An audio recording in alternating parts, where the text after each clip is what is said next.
Good evening, everybody. Thank you so much for joining me. It was a long day, was it?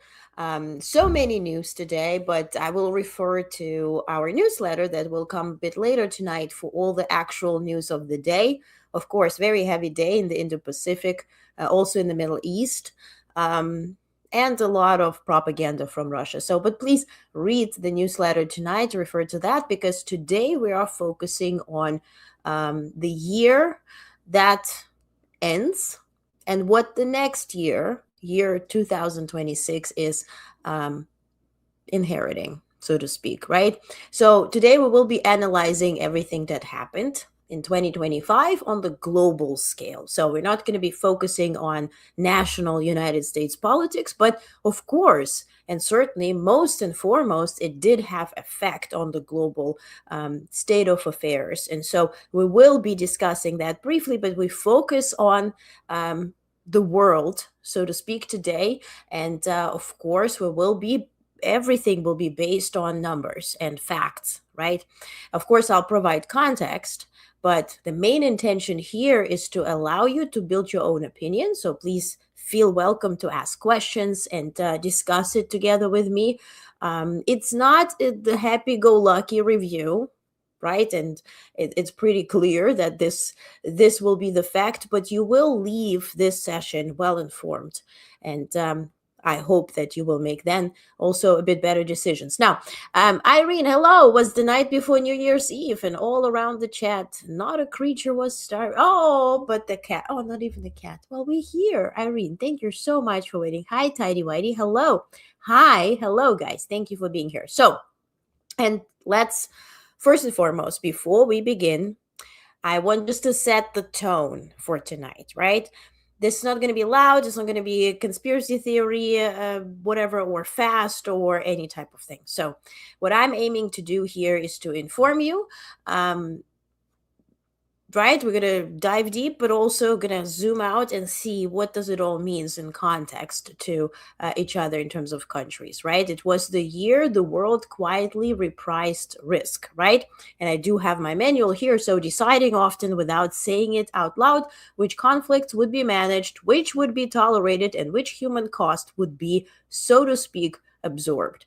And I have some visuals here. I have created some, it's not a PDF presentation, but for you just to visualize some numbers when we specifically will be talking about that, right? So clarity isn't meant to overwhelm, it's meant to orient. And that's the main idea here. So herewith, this is, of course, the world without guardrails, and our deep dive, what 2025 changed and what 2026 now inherits. So first, let's anchor this whole discussion.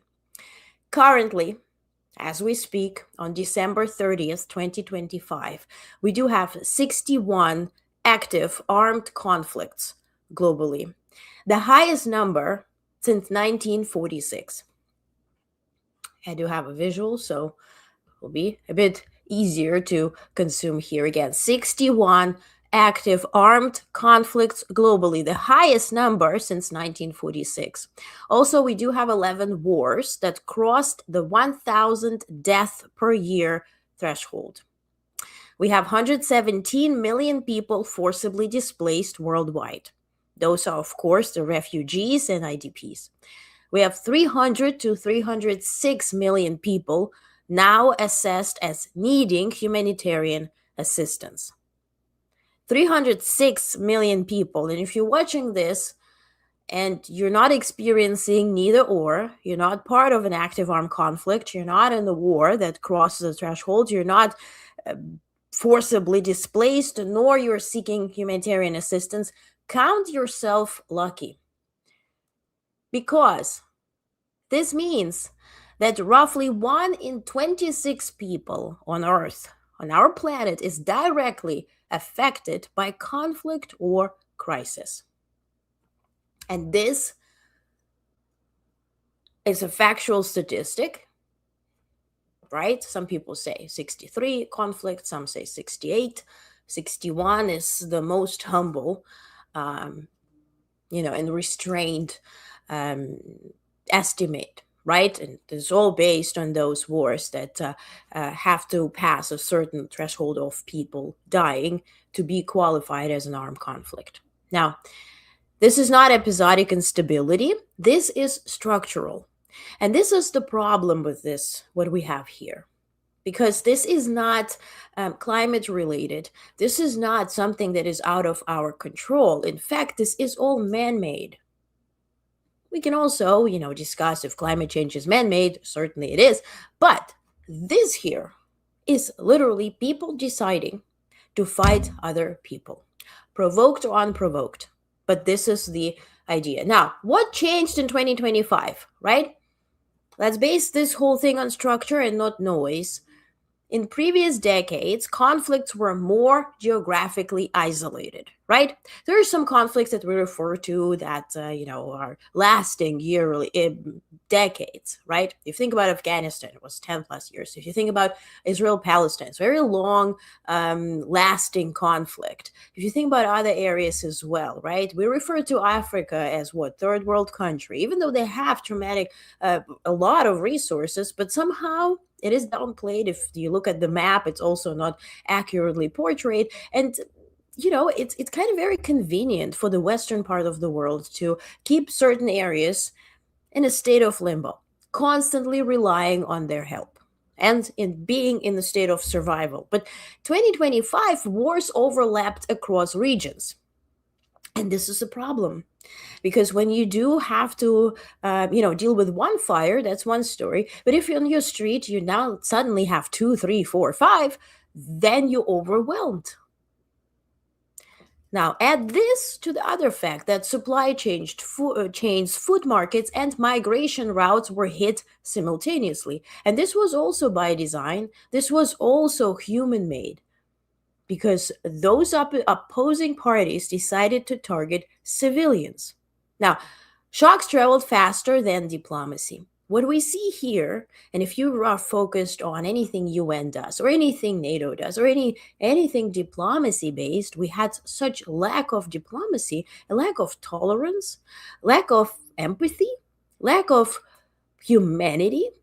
But on the other hand, we had a lot of headlines that were screaming on the daily basis. Of course, media is feeding this, right? The whole idea, the main idea, is to keep you engaged. So when you see a loud clickbaity headline, you're clicking on it, you make them money. News became entertainment. News is really reported on and handled as earlier, right? You would think, some celebrity focused outlets would handle their stories. But now, politicians are celebrities, influencers are reporters, and politicians also want to compete with influencers, because if you open any politician not any, but most, right? Those are most prominent ones. They do have social media teams and they are creating content. So there's such a lot of content and little substance to it, right? Now, this raises escalation risk even when no one wants war. So let's assume we're living in this world where nobody really wants to fight. But we do have now 61 conflicts. Where do we go from there, right? So without any malicious intent. Now, what we need to also add to this entire situation here is the Trump effect. If you have missed it, on January 20th, now President Donald J. Trump has been inaugurated for the second time to become president of the United States. This is, again, by design, and also he came in with the Project 2025 that heavily affected United States from within. It, closed systemic institutions that were holding the system together, the infamous democracy system. We also had Supreme Court deciding on behalf of American people and giving president, as I mentioned yesterday, immunity. And that immunity has not been actively utilized. Rather, it was spoken against of by the previous president, President Biden. But here, immunity has become the idea of ruling, right, of the agenda that has been decided or is decided by one person or close advisors to this one person. And so, hence, since we're focusing on the global scale here, we do have the Trump effect. Now, what does it mean? Let's be precise here. There were policy structures and they were shifting in 2025. We're not talking about American NSS, right? America first, looking forward, 2026 and beyond. Here we're focusing on 2025, what already happened. So it's not hypothetical, it's factual. All right. So, first, US foreign policy under second Trump administration emphasized first deal based conflict resolution, which made aid a tool to achieve a purpose, right? I can feed you because I feel empathetic to you and I have, God willing, the means to help you out. Or I will start use this food and the help that I'm giving you as leverage. What can you do for me so I can feed you? What can you do for me? So now, and it's not even employer-employee here because it's that there you do have rules, right? Rules of the workplace. You exchange payment for services. Now here you exchange loyalty for your aid, right? So if you want to eat, you have to be loyal to me. If you have to do that, right? So it's very transactional, which really puts diplomacy out of the spectrum because diplomacy is not really transactional. This is not deal making. It's really finding a common ground, right? Now, short-term leverage, of course, was presented to President Trump because now if you call the shots, people will be looking at you and coming to you and conducting several pilgrimages to Washington, D.C., which what we have observed throughout this year. Now, there was also reduced emphasis on preventative diplomacy. This is also something we really, it goes underreported. We don't really focus on it. But if you think about your own health, if you only care about your health if something hurts, right? You just, and I'm not describing anybody, I promise, but if you eat fast food, you go to bed very late, you're running on emotions, on adrenaline, you're all out of all sorts of balance, you're just reacting to the world and you're being angry and this sort of energizes you because it sort of gives you adrenaline to stay awake because like actually you're tired, your nutrition is not really nutritious, so that doesn't fit you, so then you have to reach out to medication and that medication starts replacing the actual part of you as a human, right? So it starts replacing food, it starts replacing nutrition, but also then it starts replacing your hormones, it starts replacing other systematic functions. And so now you are, well, look like a human, but you're very dependent on methods to fix issues. So if you're a sick person and you constantly grab pills to numb the pain, and that's where we are at right now as a country, which is the global stabilizer, right? Has been at least for over 80 years. And we are ourselves barely working. We're running on adrenaline. We're fixing fires, right? And we're not dealing with prevention of anything.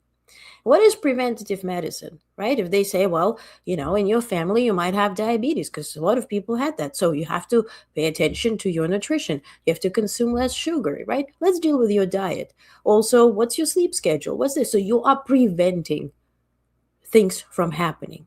You're preventing fires by fireproofing your home. But if you are doing reckless stuff, just dealing with whatever comes up, then you have no leverage, you have no buffer to react to anything. And this is what exactly happened to this country. It's not really felt yet because we did have that buffer, right? If you earn a lot of money and you have your savings and you put it in the bank and you lose your job, right? But you still have stocks, you have assets, you have this, you have that. You're not really ending on the streets and becoming a bum and within 24 hours. But if you're not preventing it, well, there will be time where Yeah, I mean, even you will be asked out of your mansion. So, and this is sort of what United States is dealing with right now. Now, this whole Trump effect coincided with quantifiable changes. Huh? So, diplomatic and prevention capacity. Let's dive into that first. So, State Department conflict prevention and stabilization functions were reduced and deprioritized.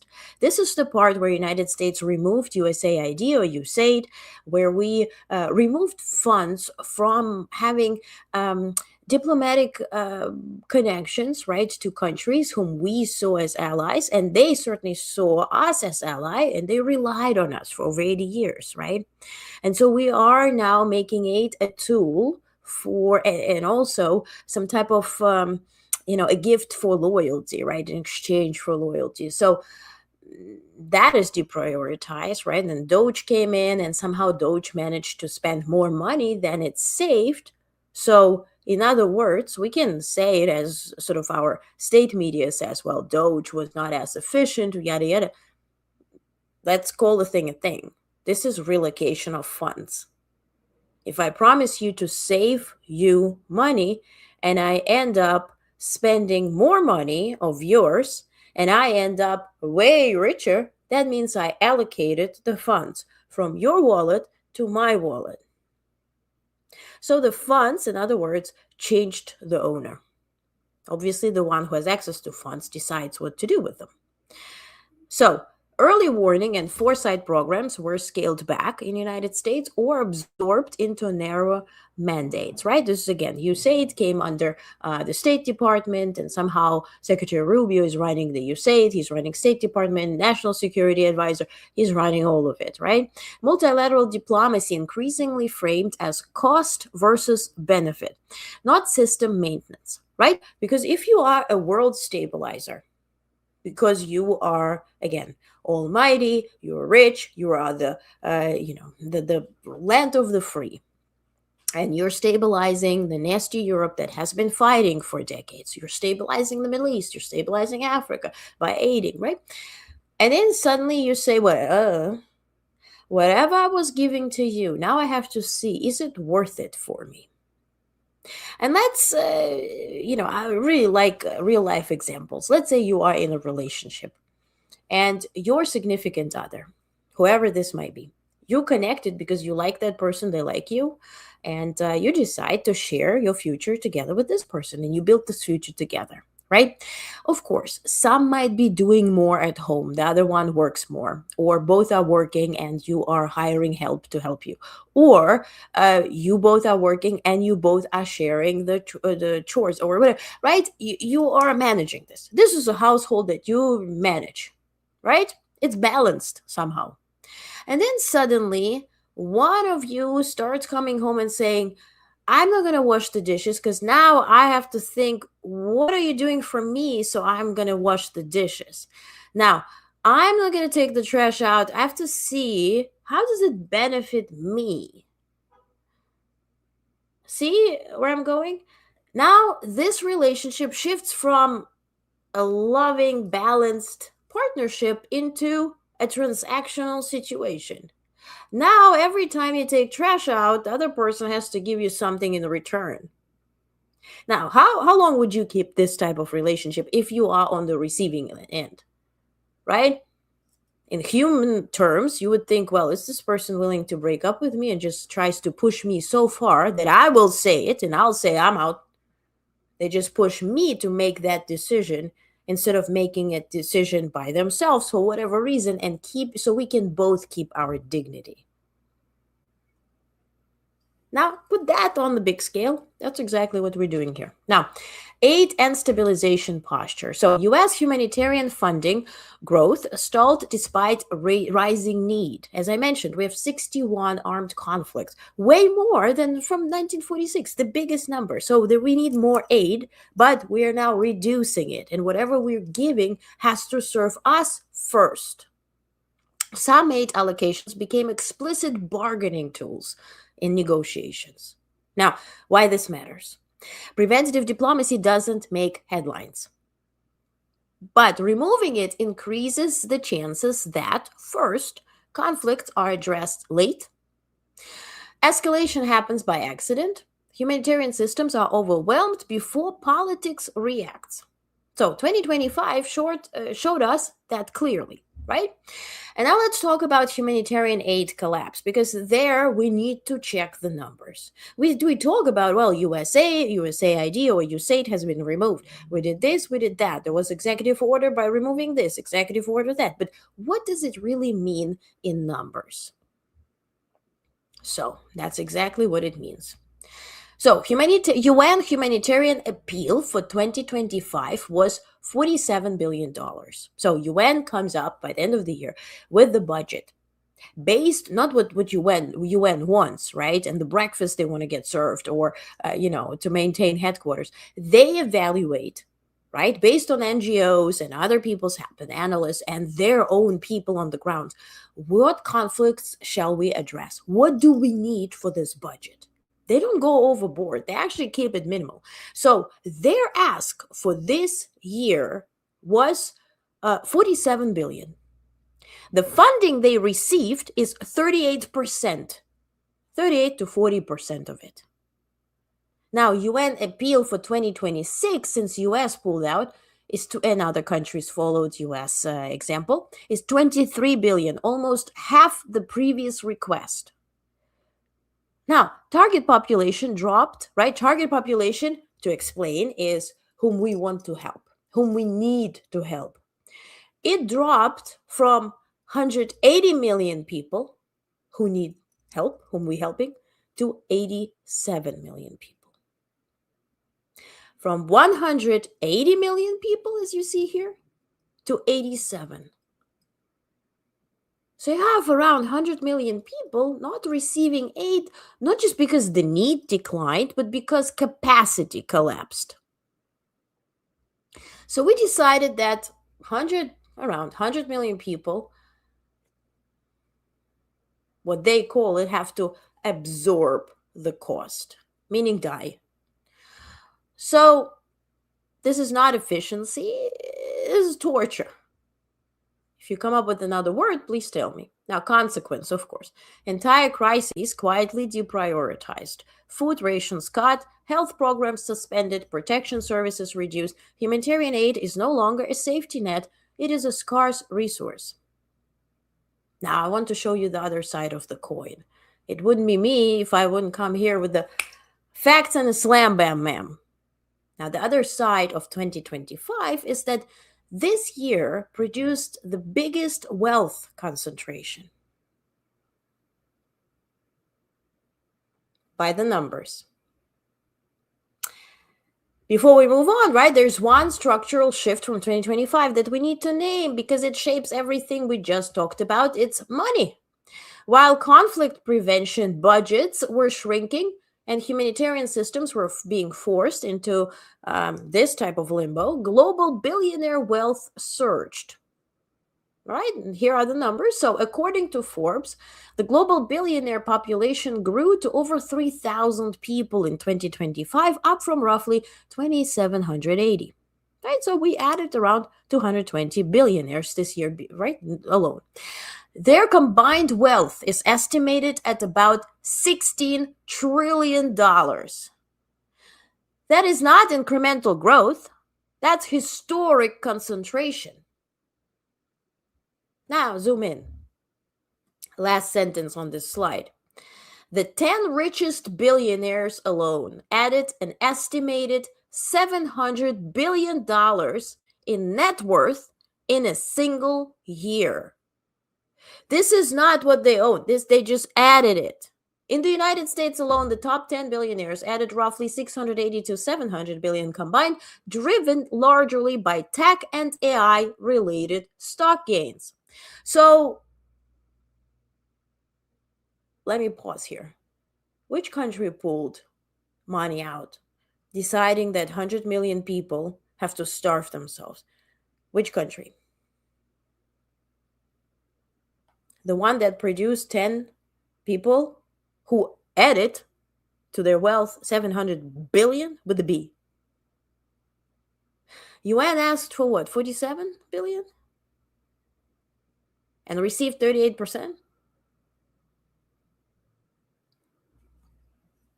The entire UN humanitarian appeal for 2026 is 23 billion.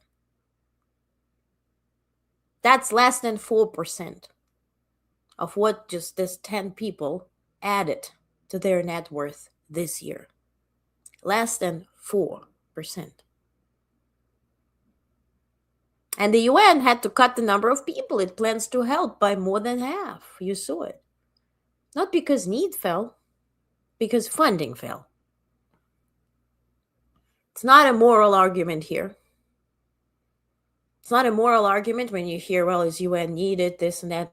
UN is a political tool, and that's why they're discussing the reform, because it's not corresponding with the need today in terms of politics. You literally have people, countries rather, in UN Security Council with veto power who are warmongers, who are starting those wars. So no, it's not efficient politically.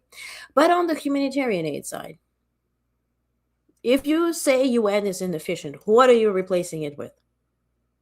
Right? So, again, not a moral argument, it's a structural one. So, when wealth concentrates this rapidly, right? So, political influence concentrates. Why were those donors at the inauguration? Why are they at the dinners with the King of England? Why are they, right? They follow one specific person everywhere. Policy incentives shift, and public goods like diplomacy, prevention, and humanitarian response become easier to underfund. Also, one thing that I wanted to add to this $700 billion with the B that you see here, much of this wealth was asset appreciation, not wages. So, therefore, largely, this whole number went untaxed. There was nothing was coming from this $700 billion from 10 people. 10.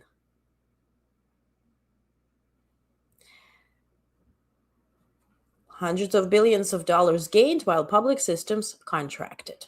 Okay, so here's my honest take. Now, this is my opinion here. 2025 showed us a widening gap, obviously, between private abundance and public scarcity. At the exact moment, the world needed more diplomacy, more prevention, more humanitarian capacity. Those systems were asked to do more with less, while unprecedented wealth accumulated at the very top. That imbalance doesn't cause wars on its own, but it shapes the world in which wars are managed or neglected. Who wants to spend on helping those poor people fighting whatever? America first. Why? Because we have 10 people who made $700 billion and went untaxed. Of course I would support this. I guess if you end up with this type of cash, you don't really care about others, and you're accumulating funds of in profit of in 1 year as like several countries combined. Put it this way. Now, let's dive into country by country, right? So let's mention and discuss by numbers, right? We're focusing on facts here.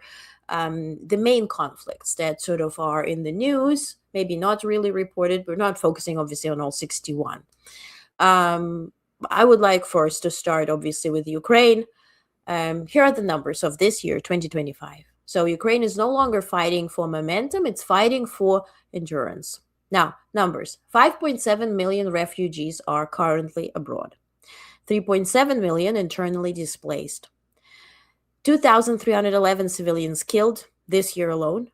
11,084 civilians injured. This is between January and November 2025. So civilian casualties went up 26% from 2024 and up 70% since 2023.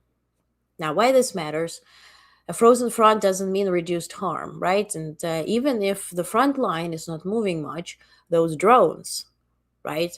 Like on Instagram, you get this thing like, oh, you posted this year ago, here's a picture. And a year ago, I said, oh my God, there were 123 drones hitting Ukraine in one night. Oh, wow.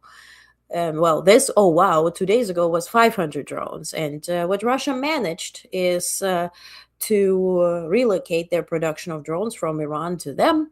And they're very productive, and they're actually working beyond whatever expectations they do have. So they are producing those drones at scale. So now it means that based on this fact about Ukraine, one thing kind of stands out, that we have normalized civilian targeting, which is, usually it's very much a thing that The Hague is welcome you for and prosecuting you for. But this is done on a daily basis. It's so underreported because it's old news. It's not making into breaking news on the channels, and so we're normalizing it by not talking about it, by not raising the issue, and by especially the one who is in charge of it, by welcoming him on our soil in Anchorage, in Alaska, and rolling red carpets and making our military do the deed, and shaking hands and talking to Putin every day, and taking his word as of recentness today. President of the United States is believing what Putin says in terms of this assassination attempt, which is fake.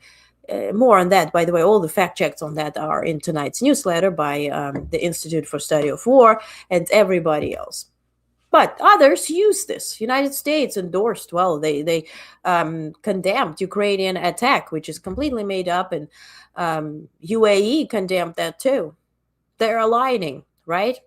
And meanwhile, Russia said that, well, we will not be providing any proof for that. So altogether, what I'm saying here, we're normalizing civilian targeting.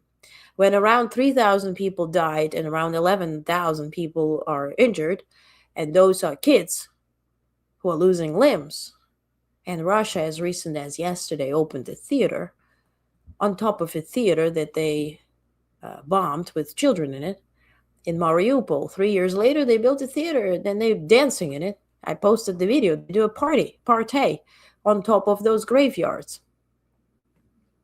We're normalizing it because this doesn't face consequences. How do you normalize bad behavior? By not having any consequences to it. And it starts from not eating right, not treating people right, up down to, killing people. There are no consequences. It just goes further. Now, Ukraine enters 2026 with sustained attrition, reconstruction delayed, donor fatigue growing. And then, of course, there's the stuff about negotiations, which we focused on yesterday, and we'll focus here forth. But I want to make this here, this deep dive, sort of evergreen, that it's still relevant in a couple of months. So let's not include temporary negotiations here. So next is Israel and Gaza. Context, right? This conflict is no longer confined to Gaza. It's reshaped regional diplomacy, aid access, and global norms. So at this point, it was Trump Gaza. Now Middle East is fighting to make it their Gaza and whatever. But the numbers: 2.1 million people in Gaza, entire population in humanitarian need. 3 million people across Gaza and West Bank targeted in appeals. 70,000 deaths reported by Gaza health authorities. 1.7 million internally displaced. Health system largely non-functional. Why does it matter? Because, again, 2025 normalized in this regard here prolonged military campaigns without political frameworks. Humanitarian access as leverage. That is the biggest example here. I'll feed you if you're loyal. I'll feed you if you do this, right? Civilian suffering as background noise. And then there was this campaign with screaming right from the river to the sea, which gained a very negative look. And it was, if you ask me, I think it was wrong by design. The whole design of that campaign, it was it on purpose, focused that the pro-Israel side would hate it and target it because it was so in your face. And somehow it was attacking people who were actually helping, attacking Harris and Biden, but not attacking those who were advocating for it. And what do you get in return? Because you always have to evaluate campaign based on the results it brought. The result is Trump Gaza. Result is the entire population of humanitarian need. Result is 70,000 dead people. And yes, people would say, well, they attacked Israel first. They did. and it's horrific and it's horrible. Shall we compare death here, death there?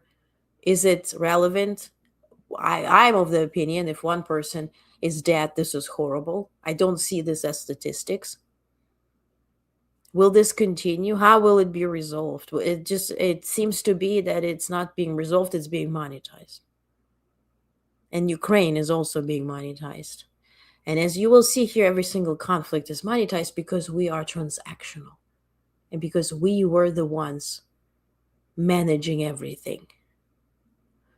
Back to our family scenario where we said, you have your significant other, and now suddenly you want cash for taking trash out.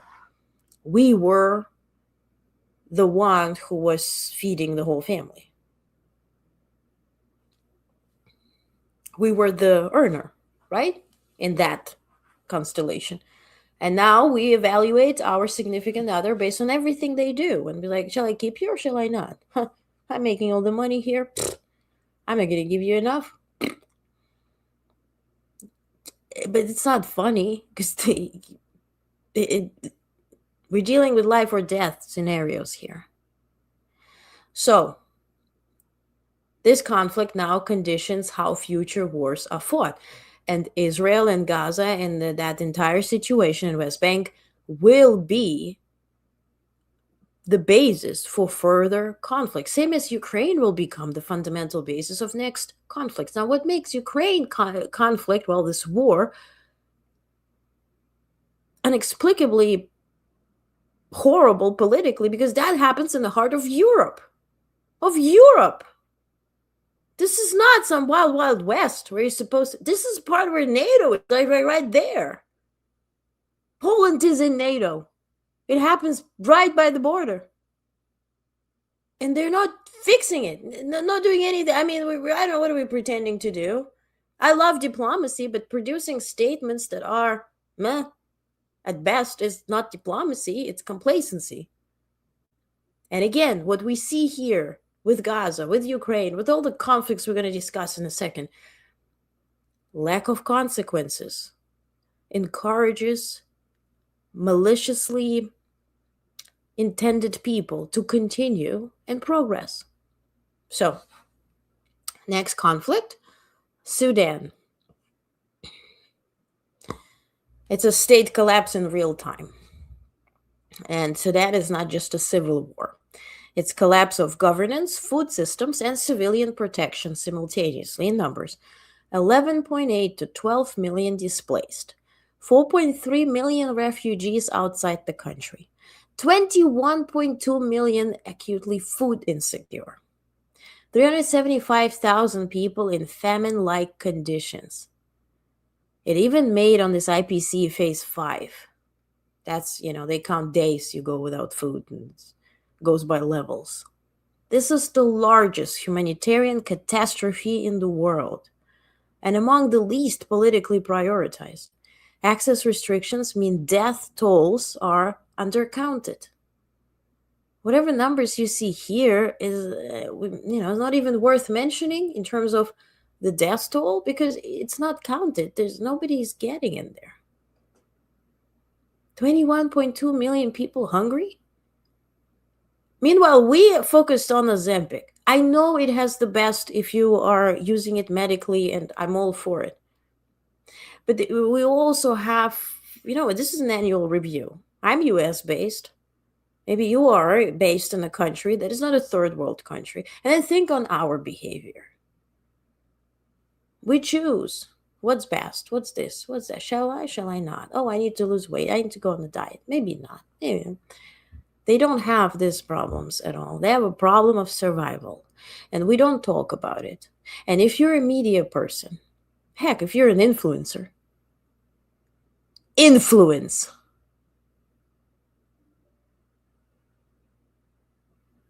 Don't focus on your likes and shares. You call yourself an influencer? Influence. You call yourself a media person? Be one.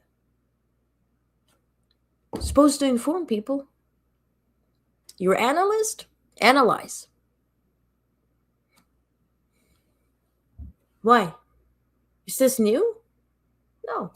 Underreported. Now, next, DRC. Another conflict under report, of course, Democratic Republic of Congo. What we heard of that this year is that Trump solved it, but in reality, decades of conflict, right, and regional interference and weak state authority that led to this. Now, in numbers, 8.2 million displaced, 1.2 million refugees abroad, displacement projected to hit 9 million by 2026. Now, why this matters? At this scale, instability is self reproducing here. There is no post conflict phase without massive intervention. But again, all they were used for this year is for photo op, that something was solved on the way to Nobel Peace Prize. But in reality, nothing was solved, nor, I mean, it is even anybody pursued to solve it. Now, Myanmar, military coup, economic collapse, and nationwide insurgency. And numbers 6.8 thousand or 6,800 people, so 800 civilian death since 2021. 3.6 million displaced, 20 million people need humanitarian aid, 12 million projected to face acute hunger in 2026, 12 million. 540,000 children at risk of life-threatening malnutrition. Why this matters, Myanmar shows what happens when repression meets collapse. Violence fragments instead of resolving. Now, we're talking about 12 million people. And then I can't forget the $700 billion number that was accumulated in addition to whatever wealth they had by 10 people this year who didn't pay a dollar in tax. And we removed our aid from all these people because we decided we're better. Well, we'll do some Arc de Triomphe or whatever we're going to do. Golden Arches of McDonald's in DC or a ballroom. Haiti. Context, this is not a crime wave, it's a vacuum of governance here, right? So in numbers, 1.3 to 1.4 million displaced, armed gangs control about 90% of Port-au-Prince, 3,100 people killed in first half of 2025 alone. Well, Haiti is now defined by territorial fragmentation, not really instability. But again, it's not really addressed. Next conflict, Lebanon. Financial collapse hollowed out the state essentially. So currency lost around 98% of its value. 40% plus of population lives in poverty, and banking system is insolvent. So economic collapse removes the state's ability to contain shocks, internal and external. Now let's talk about South Sudan. A peace agreement without implementation. This is another war Trump solved. So in numbers, 9.3 million people need aid, 7.7 million are food insecure, 2.1 million children facing acute malnutrition. And here's hunger is not seasonal, it's structural. So survival is based on merit. Now, in a weird way, Ethiopia.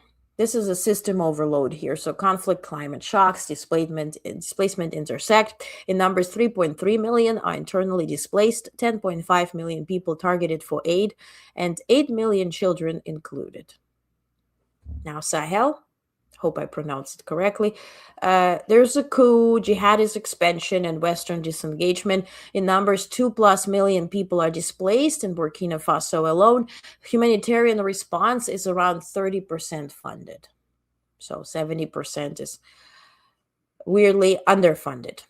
Now, we also have a potential conflict beginning, especially I kind of announced it yesterday. I said, well, Taiwan is being blocked, right, by China. They call it another type of exercise, but it's nowhere to compare with previous exercises that they conducted. So this is a potential thing. At this point, it's not a conflict, it's a repetition.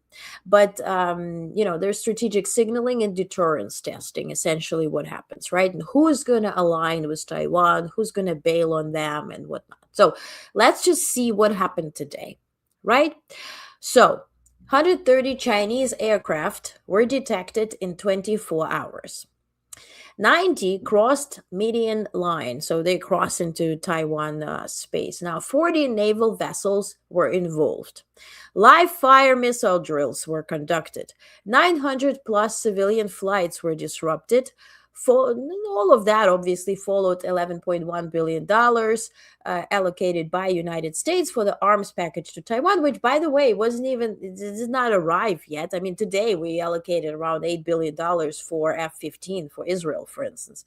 This is not a some crazy deal as it's going to break our back, but nor it has arrived. But this is certainly a plan by China to achieve in one way or another. Right. So this is conditioning, rehearsed coordination that increases miscalculation risk. And this is a problem with Taiwan, right? It's an island. You block it, nothing arrives there, nothing leaves. Obviously, if you don't even care what arrives there, you have to care what leaves from there, because our economy, Western world, really depends on it. And China does depend on it too. So that will lead to delays. That will lead to, again, global instability. Maybe this is alone is already something that China is interested in. It was very close today. Again, the details will be in tonight's newsletter. So I have all the data there on all the numbers that I presented to you here. But I want to kind of talk about what 2026 is at this point really about, right? So it's about, first, miscalculation. And why does it matter? Because I mentioned, of course, now Taiwan, and we have three U.S. ships in close proximity. You have also commercial ships delivering and taking stuff from Taiwan elsewhere. Anybody gets hit by accident or not, well, action will be provoked or inaction. And this is another story. Well, if they hit U.S. ship that was transferring something, picking up chips from Taiwan, and they hit it, will U.S. respond or not? And if they don't, well, China is emboldened. If U.S. does, now we're in a war with China. So, and we're so close to somebody messing up. The same story is when you talk about, let's say, Crimea and Ukraine. Turkey is across the Black Sea. Well, certainly is in NATO. Turkey is dependent on Russia because they give them the nuclear power base, plant base, the nuclear power plant. Yes. So they are sort of seated on both ends of the thing. They also are involved in the Middle East, and then now Israel is against Turkey's involvement in Gaza and in the Middle East because they see the Muslim sort of power there coming all together, and then they are declaring Somaliland sovereign, which is part of Somalia, which is really actually against international law. So again, all against the UN Charter. Then you have Ukraine that fumbles with this referendum, again against international law and UN Charter. You have the Taiwan issue. Taiwan is not part of UN. It's not recognized as a state. But if you do violate their sovereignty, you also mess around with the UN Charter. And then you have China and Russia, and you have all this veto power within UN, which nothing will be fixed on that level. And then we are doing stuff with Venezuela. We killed over 107 people at this point, which is not decided by Congress. It's not an official war. It's not nothing. It's just we're doing it because they told us every time you see a ship explode, you should be thanking us that we saved 25,000 people. But then today, New York Times is publishing that the stuff that washes off the shores in the Caribbean are parts of people that were bombed and actually marijuana. So you feel me? So let's continue on that, and then I'll share about 2026. So exhausted populations. Are you exhausted? Me too. But imagine how Ukrainians, how people in Gaza, Israel are exhausted, how people are everywhere exhausted. They are exhausted with the President of the United States as much as you are exhausted with him. Weaker humanitarian systems. Obviously, there's no money in it. Fewer diplomatic shock absorbers. Yes, because as I said, 2026, 2025 did the turbulence, and then we have to see where everything falls, right? And it's like you have a group of people who are always friends, and then they start accusing each other, and you ended up in some type of, like, those reality shows where women fight. I watched a clip maybe once, but not my environment. So um and then you start getting groups, cliques, right? And then two are against other three, and three and four and five. And once those two and three and four and five create one group together, that's when you can start discussing, or should start discussing, the World War III, because that's when you have the division, major division in the world. That's when you start having coordinated conflicts. At this point, conflicts are not coordinated. And this, I think, again, my opinion, that World War III, where you have big powers fighting, is not really happening in 2026. Why? Because at this point, the big topic, as I see, I can be wrong. I hope I'm wrong. I hope I'm wrong. I pray to be wrong. Come on now, every day. I think 2026 is there to fumble with the sovereignty of states. It will take time. Why?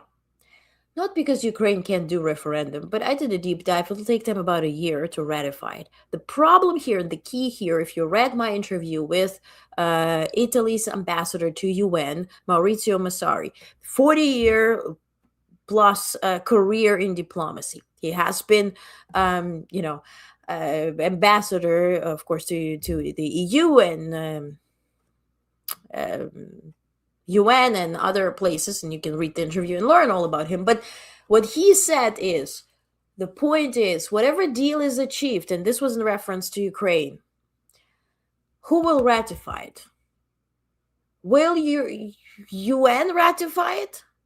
That it's okay to annex Donbass or any other region? If UN does it, UN just killed its own charter that it was based on. So now it's underfunded as a humanitarian aid body. And then politically, it just there's no relevance to it, right? Because they voted to kick themselves, right, in the soft spaces. So, and that, I think, is that year where we have to deal with that. They're fumbling with this sovereignty perception.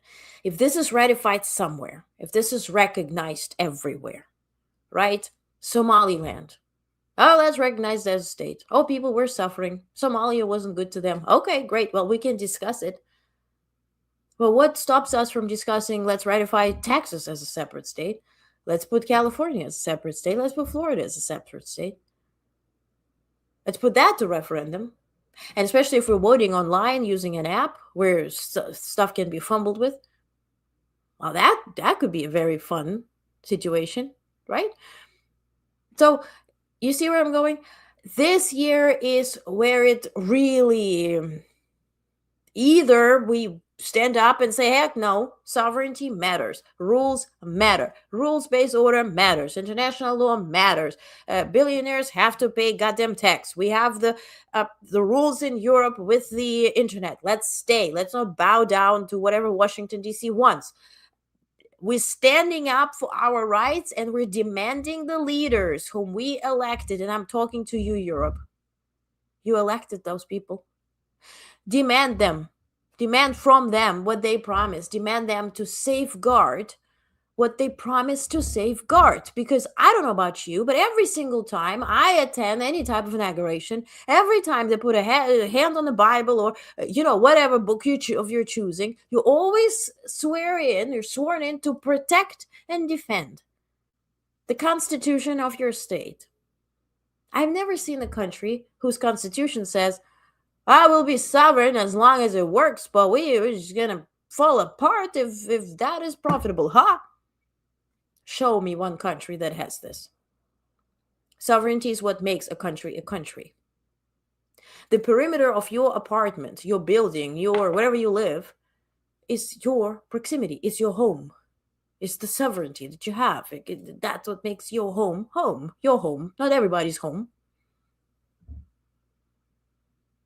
7-Eleven, 24/7 open. I mean, it has a different rules than your home, I hope. So I think this is the year where this gets tested. Now, if this goes one way, we defended it, then the conflicts will subside, or they will still linger. If we fail to do it, then it will grow exponentially, because then all those actors, right? Turkey thinks Cyprus should be Turkish, or at least partially. China thinks about Taiwan. We think about Greenland for some crazy reason. We also think about Venezuela, and their oil apparently is ours, we claim. Then Russia and Ukraine, but Russia also has appetite for Soviet Union. And, so if one ratifies one goddamn thing, the others will use it as example. And this is a chain of command that will lead to the might makes right. And this is something at least you and I, a couple of generations back, have not lived in. This type of wild, wild west is unheard of in the past 80 years. So, and then you also will have religious, of course, matters will enter. One hates the other. Oh, you're bad, I'm good. Why? And you will have some different types of angles leading to all same story, right? And that is what I foresee for 2026. I don't want to die. Honestly, I was sitting there, really. Okay, let's guesstimate conflicts. Okay, what will happen in Ukraine? What will happen in Ukraine? We don't even know what's going to happen in 24 hours. What's going to happen with Taiwan? Well, do you know what's going to happen in the next 12 hours with Taiwan? Well, if you know, then you know more than I do. What's going to happen with the Middle East? What's going to happen with Africa?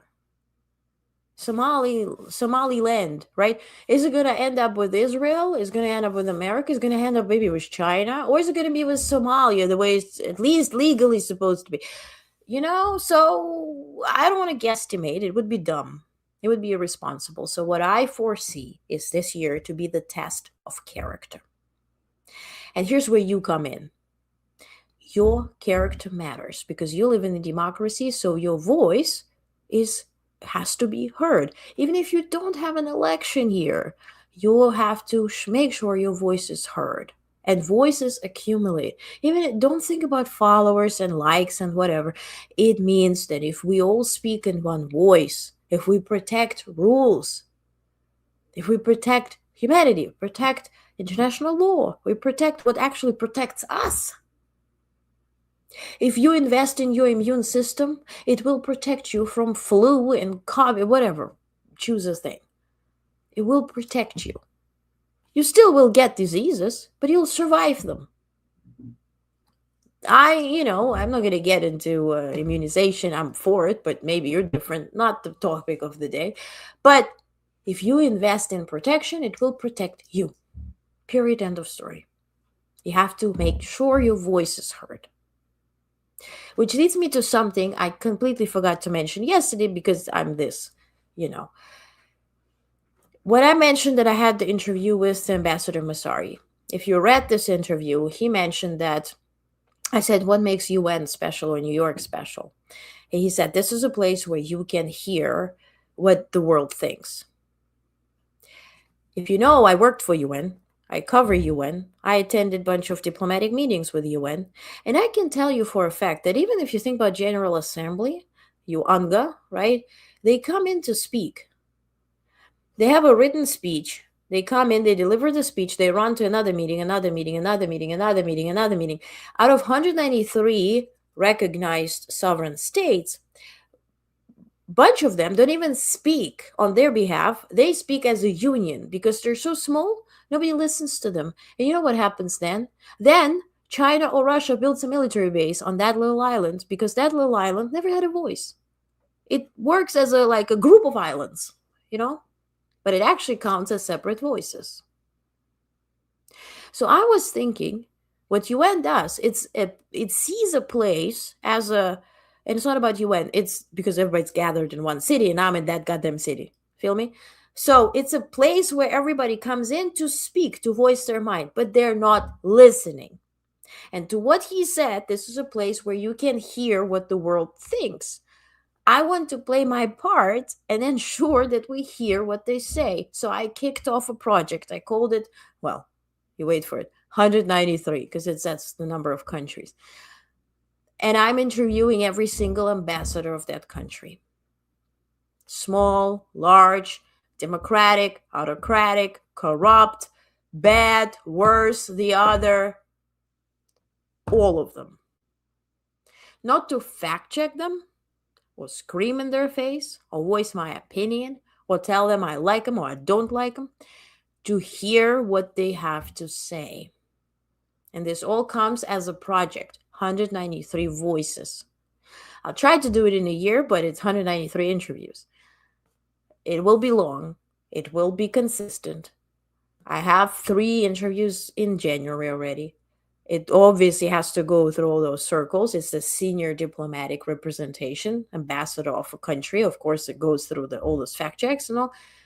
I want to have a project which is written, it's a book, it's online, whatever, where we have sort of a snapshot of the world, of what the world currently thinks as the entire world structure is falling apart.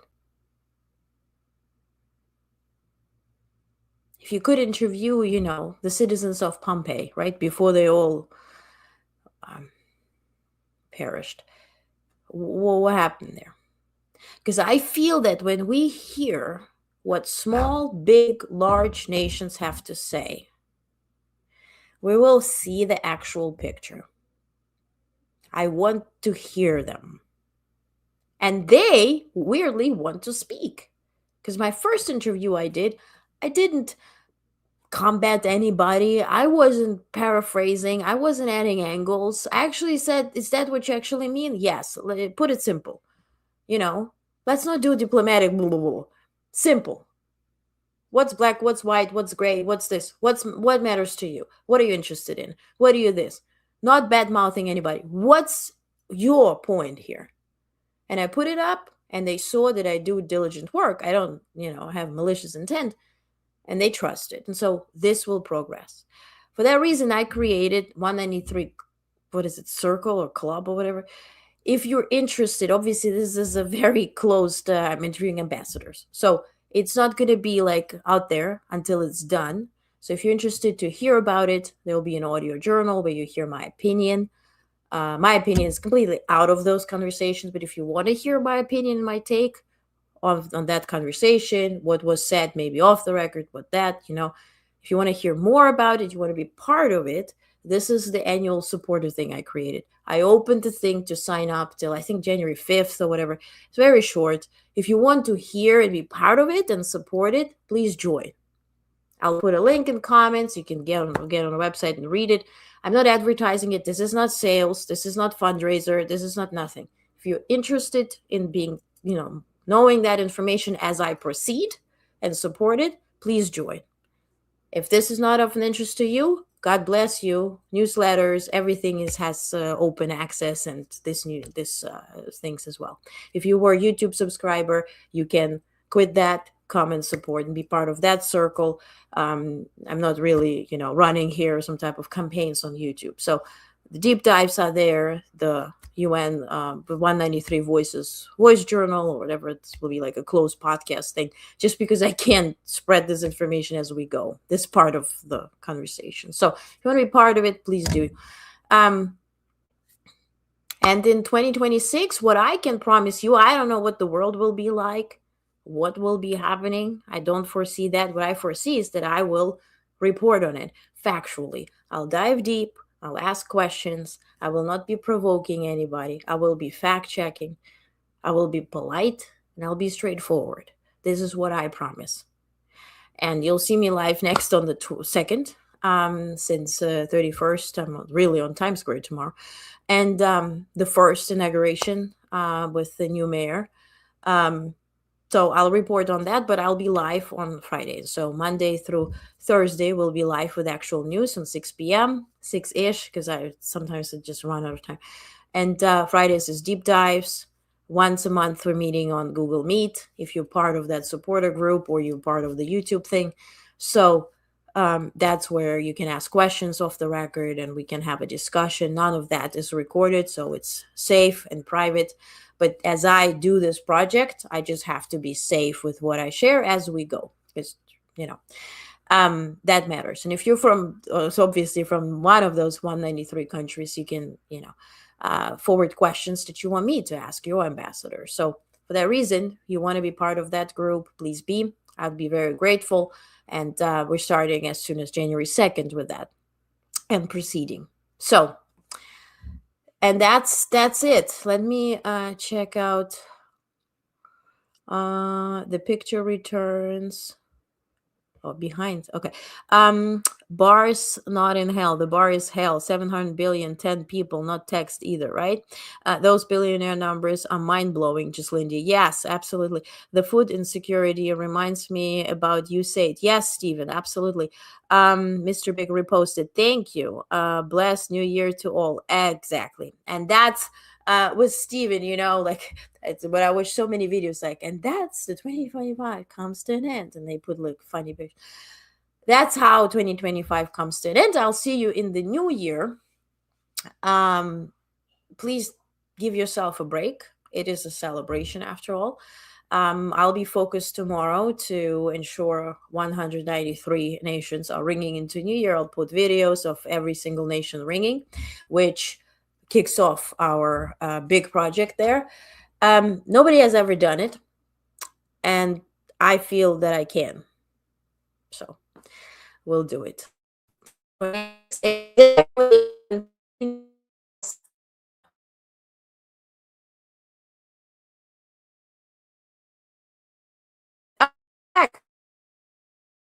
You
Okay, you back. All right, you waited. All right. So this is the club thing if you want to join. This is the link. So again, thank you so much. Without you would be me talking and going offline constantly, but this all gives purpose. You give purpose to what I do, because otherwise I go nuts. So we'll stick together. We'll ride through it, through turbulence. It will be wild. It will be whatever, but let's say human. Let's stay enthusiastic about what we can accomplish and know that your voice matters. Every view, every comment, everything matters. And together we'll demand those whom we have elected to do better and be better. All right. And so give yourself a bit of a break, and we'll see you in the new year. Please take some days off because New Year is king and we got a kick in that year. Okay. So thank you again for being here. Have a beautiful end of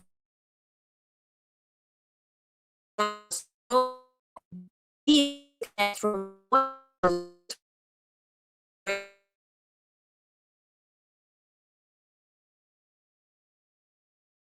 I think it was useful. Again, thank you so much for being here. I'm grateful for you. Happy New Year. Happy 2026. And I'll see you on January 2nd.